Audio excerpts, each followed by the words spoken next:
Third stage breast ক্যান্সারে আক্রান্ত Indian popular television actress হিনা খান, যেটা জেনে সবাই একদম শক। এখন প্রশ্ন হচ্ছে, তার কি এখান থেকে রিকভার হওয়ার চান্সেস আছে, নাকি বিষয়টা আরো অবনতির দিকে যাবে? তো বেশ কয়েকদিন ধরেই হিনা খান ছিলেন লাইট ক্যামেরা অ্যাকশনের বাইরে। সোশ্যাল মিডিয়াতেও পাওয়া যাচ্ছিল না হিনা খানের কোনো নামগন্ধ। তার অসুস্থতা নিয়ে ছড়াচ্ছিল নানা রকম গুঞ্জন। ফাইনালি গতকাল হিনা খান নিজেই এমন একটা খবর দিলেন, যেটা জেনে হিনা খানের ভক্তরা সবাই শক। হিনা খান তার সোশ্যাল মিডিয়ায় জানালেন যে থার্ড স্টেজ ব্রেস্ট ক্যান্সারে ভুগছেন তিনি। হঠাৎ করেই এমন একটা খবর, তার উপর আবার একদম থার্ড স্টেজ। স্বাভাবিকভাবেই হিনা খানের ভক্ত অনুরাগীরা এবং সহকর্মীরা সবাই প্রচন্ড রকমের একটা ধাক্কা খেয়েছেন।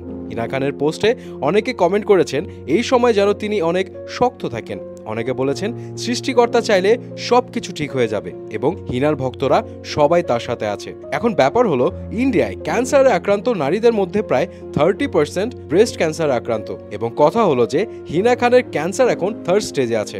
এখান থেকে কি সার্ভাইভ করা পসিবল? এর উত্তর হলো very much possible. In fact third stage breast cancer থেকে প্রতি 100 জনের মধ্যে 86 জনই সুস্থ হয়ে যায়। আর হিনা খান যেমনটা বলেছেন, তিনি সম্পূর্ণ প্রস্তুত তার ক্যান্সার ফাইট করার জন্য। অলরেডি শোনা যাচ্ছে তিনি ভর্তি হয়েছেন কোকিলাবেন ধীরুভাই আম্বানি হসপিটালে, এবং হিনা প্রচন্ড আত্মবিশ্বাসী তিনি খুব দ্রুত সুস্থ হয়ে আবারও ফিরে আসবেন ভক্তদের মাঝে। তবে এই মুহূর্তে হিনা খান সবার কাছ থেকে সাপোর্ট আর ব্লেসিংস চেয়েছেন, এবং ট্রিটমেন্ট চলাকালীন তার প্রাইভেসি নষ্ট না করার জন্য সবার কাছে অনুরোধও জানিয়েছেন। তবে এর আগেও বলিউডে ক্যান্সারে আক্রান্ত হয়েছিলেন অনেক সেলিব্রিটি। বলিউড অ্যাক্ট্রেস মনীষা কোইরালা, সোনালী বেন্দির মতো স্টাররাও আক্রান্ত হয়েছিলেন ক্যান্সারে, কিন্তু এখন তারা দিব্যি ভালো আছেন। সেই 2012 সালে ক্যান্সারে আক্রান্ত হয়েছিলেন মনীষা, আর ক্যান্সারকে হারিয়ে এখন 2024 সালেও সেই লেভেলের অ্যাক্টিং করেছেন হীরামান্ডিতে। অন্যদিকে 2018 সালে ক্যান্সারে আক্রান্ত হয়েছিলেন সোনালীও এখন পুরোপুরি সুস্থ। আর সোনালীকে দেখে কে বলবে যে তিনি একজন ক্যান্সার সার্ভাইভাল? 49 বছর বয়সী সোনালী এখনো তার